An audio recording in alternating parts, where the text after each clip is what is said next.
ওয়াকফ বিল প্রত্যাহারের দাবিতে প্রতিবাদ মিছিলে পুলিশের লাঠিচার্জ। ঘটনা মুর্শিদাবাদ জেলার রঘুনাথগঞ্জ রাজ্য সড়কে। এদিকে বিক্ষোভকারীরা পরপর দুটি পুলিশের গাড়ি ভাঙচুর করে আগুন ধরিয়ে দেয়। উত্তেজিত জনতাকে ছত্রভঙ্গ করতে পুলিশ লাঠিচার্জ করে ও কাঁদানে গ্যাসের সেল ছোড়ে। উল্লেখ্য, গত কয়েকদিন আগে ওয়াকফ বিল পাশ হয়েছে। তারপরেই ওয়াকফ বিল প্রত্যাহারের দাবিতে প্রতিবাদ মিছিল চলছে বিভিন্ন জায়গায়।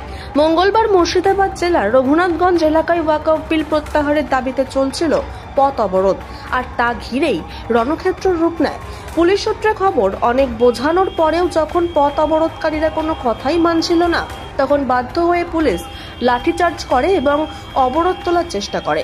কিন্তু প্রতিবাদকারীদের উপর লাঠিচার্জ কেন পুলিশের? প্রতিবাদ করলে কি পুলিশ লাঠিচার্জ করবে?